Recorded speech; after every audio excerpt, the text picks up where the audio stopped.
नमस्कार विद्यार्थी मित्रांनो, माझं नाव आहे काजल आणि आज मी तुम्हाला इयत्ता 11वीच्या साऊंड या चॅप्टर मधला थोडासा पार्ट म्हणजे सुरुवातीचा पार्ट आज मी घेणार आहे. राहिलेला पार्ट आपण म्हणजे जेवढं काही आज उरके राहिलेला पार्ट आपण पुढच्या भागांमध्ये बघणार आहोत.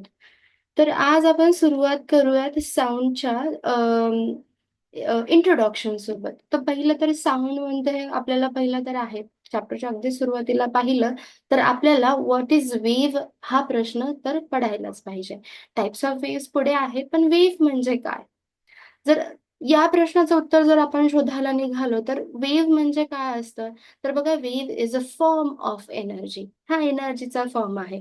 तर मग एनर्जीला जर ए या ठिकाणाहून कुठल्या तरी दुसऱ्या बी या ठिकाणी जायचं असेल तर कशी जाणार? तर वेव्हच्या फॉर्ममध्ये एनर्जी जी आहे एका ठिकाणाहून दुसऱ्या ठिकाणी जाते in the form of wave.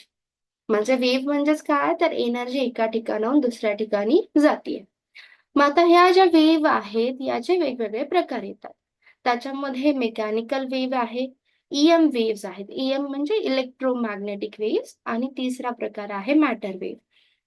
त्यातला मेकॅनिकल वेव्हचा साऊंड जो टाइप आहे, एक्झाम्पल आहे, त्याचा आपण डिटेलमध्ये स्टडी यावर्षी करणार आहोत आणि राहिलेल्या मेकॅनिकल वेव्हज आपण नेक्स्ट इयर स्टडी करणार आहोत. म्हणजे स्ट्रिंगवरच्या मेकॅनिकल वेव्हज, साऊंडचं पुढं स्टेशनरी वेव्हज मध्ये जो काही पार्ट आहे तो आपण इयत्ता 12वी मध्ये बघणार आहोत. त्यानंतर इलेक्ट्रोमॅग्नेटिक वेव्ह. बघा, इलेक्ट्रोमॅग्नेटिक वेव्ह ज्या आहेत त्याचा एक चॅप्टर तुम्हाला यावर्षी आहे त्या रिलेटेड आणि त्याचा स्टडी म्हणजे त्याचं जे ॲप्लिकेशन आहे ते तुम्हाला सीईटी, जेईई, नीट ज्या काही एक्झाम देताय त्यामध्ये थोडाफार त्याचा भाग येतो. मॅटर वेव्हजवर डिपेंड एक कंप्लीट चॅप्टर तुम्हाला पुढच्या वर्षी आहे. तोही आपण पुढच्या वर्षी बघणार आहोत. ठीक आहे. तर मेकॅनिकल वेव्हज म्हणजे काय? तर आता याचं खूपच इझी प्रकार आहे हा. The wave is said to be mechanical if the material medium is essential for its propagation. म्हणजे वेव्हला एका ठिकाणाहून दुसऱ्या ठिकाणी जायला मटेरियल मीडियमची गरज आहे. आता मटेरियल मीडियम म्हणजे काय? की याला मीडियम पाहिजे. मग गॅस मॉलिक्युल्स चालतील, मग लिक्विड चालेल, सॉलिड चालेल, पण मीडियम तर पाहिजे. व्हॅक्यूम म्हणजे जिथे प्रेझेंट नाहीये काहीच मटेरियल, त्यातून मात्र ही वेव्ह पास होत नाही. व्हॅक्यूम मधून ही वेव्ह पास होत नाही. म्हणून हिला मेकॅनिकल, कारण तिथे पार्टिकल्सचं ऍक्च्युअल मोशन होतं म्हणून. ठीक आहे. दुसरा प्रकार आहे इलेक्ट्रोमॅग्नेटिक वेव्ह. तर wave is said to be electromagnetic wave if the material medium is not essential for its propagation. एका ठिकाणाहून दुसऱ्या ठिकाणी जायला हिला मीडियम नसेल तरी चालेल. फॉर एक्झाम्पल, सन कडून आपल्याकडे एनर्जी येते. तर सन आणि अर्थच्या मध्ये काय आहे? आपण कन्सिडर करतो व्हॅक्यूम आहे, की काहीच नाहीये, एम्प्टी पार्ट आहे. त्यातूनही ही वेव्ह पास करते म्हणून हिला इलेक्ट्रोमॅग्नेट. आणि अजूनही त्याच्या मागे एक कारण आहे की these waves are made up of electric and magnetic field oscillating perpendicular to each other. म्हणजेच काय? तर या वेव्स तुम्ही बघाल तर त्या तुम्हाला अशा दिसतात. म्हणजे काय होतं की इलेक्ट्रिक फील्ड ही आता बघ कुठल्या डिरेक्शन मध्ये ऑसिलेट करते? वाय ऍक्सिसच्या अक्रॉस. म्हणजे अपवर्ड जातीये, मग डाऊनवर्ड जातीये, मग परत अपवर्ड जातीये, मग डाऊनवर्ड येते. ठीक आहे. तर अशा प्रकारे काय करते ही इलेक्ट्रोमॅग्नेटिक वेव्ह ट्रॅव्हल करते. मग इलेक्ट्रिक फील्ड अशी ऑसिलेट करताना तिला परपॅन्डिक्युलर झेड ऍक्सिसच्या अलॉंग मॅग्नेटिक फील्ड प्रोड्यूस होते. मग पुन्हा मॅग्नेटिक फील्डमुळे इलेक्ट्रिक फील्ड तयार होते आणि यांचं हे जे सिक्वेन्स आहे तो चालू राहतो म्हणून तिला इलेक्ट्रोमॅग्नेटिक वेव्ह असं म्हणतात.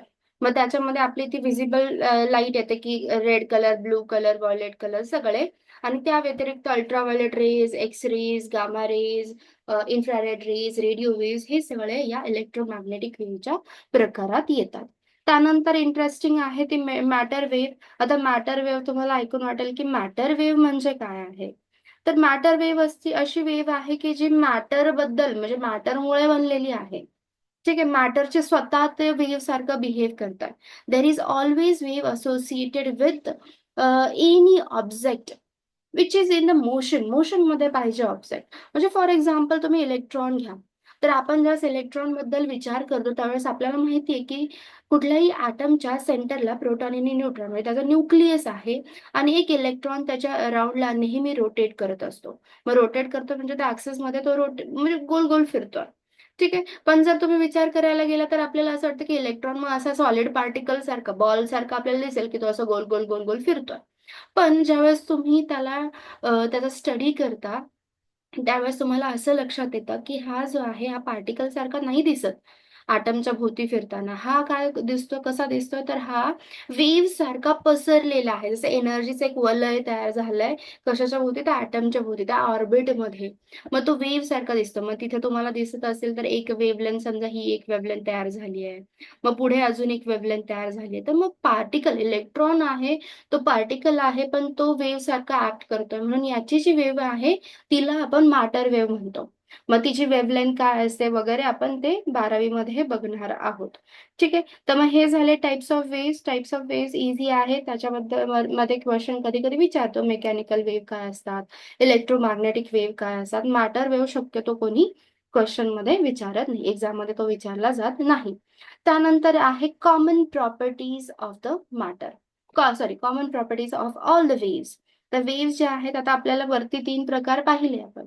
तर त्या 3 प्रकारांमध्ये कुठल्याही टाईपच्या, याच्यामध्ये मेकॅनिकल वेव्हचे अजून 2 प्रकार येतात. मग त्यांच्याकडे कॉमनली अशा काय प्रॉपर्टीज आहेत की ज्याच्याबद्दल आपल्याला माहित असणं गरजेचं आहे. तर या प्रॉपर्टीजचे फॉर्म्युले, या प्रॉपर्टीजचे SI युनिट, हे सगळं आपल्याला माहित पाहिजे. का तर ज्यावेळेस आपण स्टडी करणार आहोत ना वेव्हचं डिटेलमध्ये, तेव्हा आपल्याला त्याचं मॅथमॅटिकल एक्सप्रेशन लिहायचं आहे. मॅथमॅटिकल एक्सप्रेशन लिहायचं म्हणजे काय, की ते वेव्ह जे आहे त्याची वेव्हलेंथ किती आहे, त्याचा अँप्लिट्यूड किती आहे, टाइम पिरियड, ह्या सगळ्या ज्या गोष्टी आहेत त्या आपण एका छोट्याशा मॅथमॅटिक्सच्या फॉर्म्युलामध्ये पुट करतो. आणि त्याचा स्टडी करून आपण मग आपल्याला कळतं की वेव्ह कुठे चालली आहे, ती किती वेळ ट्रॅव्हल करू शकते, कुठल्या वेळेला ती कुठे प्रेझेंट आहे, हे सगळं आपल्याला त्यानंतर कळतं. मॅथमॅटिकल एक्सप्रेशनसाठी पहिल्यांदा आपल्याला या बेसिक प्रॉपर्टीज यायला पाहिजेत. 11वी मध्ये तुम्हाला त्याचं काहीही नाही आहे, म्हणजे तुम्हाला मॅथमॅटिकल एक्सप्रेशन यावर्षी नाही. पण का स्टडी करायचं आहे, कारण 12वीचा बेस आपला क्लिअर व्हायला पाहिजे. तर मग वेव्ह म्हणजे काय असतं, आता अशी काहीतरी वेव्ह आपली ट्रॅव्हल करते.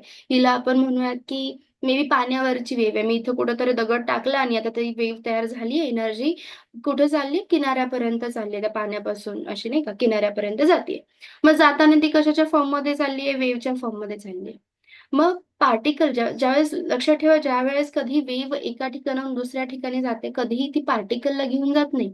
म्हणजे वेव्ह आता चालली आहे या डिरेक्शनमध्ये. मग पाण्याचे पार्टिकल पण इथून इथपर्यंत चाललेत का, मॉलिक्युल्स H2O, इथून इकडे नाही जातात, ते या डिरेक्शनला नाही जातात. ते फक्त काय करतात, त्यांच्या मीन पोझिशनला ऑसिलेट करतात. मग तो काय करणार आहे, इथला पार्टिकल त्याच्या नेक्स्ट पार्टिकलला एनर्जी देतो, मग तो त्याच्या नेक्स्ट पार्टिकलला एनर्जी देतो. एनर्जी पास ऑन करत जातात आणि पार्टिकल काय करतात, त्यांच्या मेन पोझिशनला ऑसिलेट करतात. मग ऑसिलेट करताना तो कधी मध्ये सापडेल, कधी तो एक्स्ट्रीमला गेलेला सापडेल, कधी परत आला माघारी, परत दुसऱ्या डिरेक्शनला गेला. तर तो त्याच्या मीन पोझिशन पासून किती डिस्टन्स जातोय, तो मीन पोझिशन पासून मॅक्झिमम डिस्प्लेसमेंट आपण म्हणूया, ते किती केलं त्याला आपण म्हणतो अँप्लिट्यूड.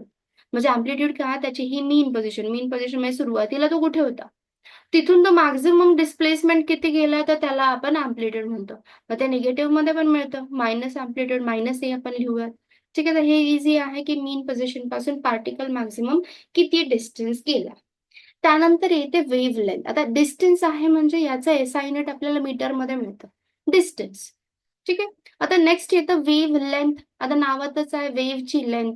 मग एक वेव्ह किती आहे, एक असं एक क्रस्ट मिळवलं आपण, त्याच्यामध्ये एक ट्रफ ऍड केलं, तर ही जी लेंथ तयार झाली आहे तिला आपण नॉर्मली वेव्हलेंथ असं म्हणतो. आणि ते ग्रीक लेटर आहे लॅम्बडा, त्यानं आपण डिनोट करतो, लॅम्बडा. ठीक आहे. आता हे थोडंसं मे बी अवघड पडू शकतं, की इथपासून कसं काय मेजर करायचं इथपर्यंत. तर इझी अजून एक प्रकार आहे, की तुम्ही काय करू शकता, की त्याच्या क्रस्ट टू क्रस्ट डिफरंट घेऊ शकता. हे जे वरचं पार्ट आहे त्याला क्रस्ट म्हणतात. मग या 2 कॉन्झिक्युटिव्ह क्रस्ट मधल्या डिफरन्सला आपण वेव्हलेंथ असं म्हणतो. किंवा मग ट्रफ टू ट्रफ घ्या, तसंही काही प्रॉब्लेम नाहीये, की ट्रफ टू ट्रफ किंवा कुठलेही 2 पार्टिकल जे सेम ऑसिलेशनच्या स्टेटमध्ये आहेत. म्हणजे इथून हा पार्टिकल वरती चाललाय, तर इथं आपण अजून एक पार्टिकल घेऊ जो वरती चाललाय, आणि इथून एवढं लेंथ पण आपल्याला वेव्हलेंथ अशी मिळते. पण क्रस्ट टू क्रस्ट आणि ट्रफ टू ट्रफ काय आहे आपल्याला इझी आहे मेजर करायला.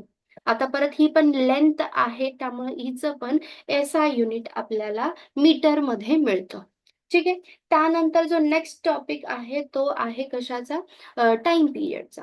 तर टाइम पिरियड म्हणजे काय? आता टाइम पिरियड, आता हे इथं डेफिनेशन मी सगळं दिलेलं आहे. टाइम पिरियड काय आहे? तर time required to complete one oscillation. एक ऑसिलेशन, आता पार्टिकल आपण काय म्हणतोय की अप अँड डाऊन मूव्ह करतात. तर time required to complete one vibration. Vibration आणि ऑसिलेशन सेम आहे.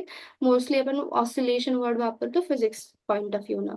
तर मग तो काय आहे आपला, की एक वेव्ह तयार व्हायला किती वेळ लागला, किंवा पार्टिकल किती वेळात ते ऑसिलेट करतात, की पार्टिकल निघाला, एक्स्ट्रीमला गेला, परत मध्ये आला, परत एक्स्ट्रीमला गेला, परत मध्ये आला. मध्ये म्हणजे मीन पोझिशनला आला. एवढं करायला त्याला किती वेळ लागला, तर तो असतो तुमचा टाइम पिरियड. तर टाइम आहे तर एसआय युनिट आपण त्याचं सेकंड असं वापरतो. त्यानंतर आहे डबल पिरियॉडिसिटी.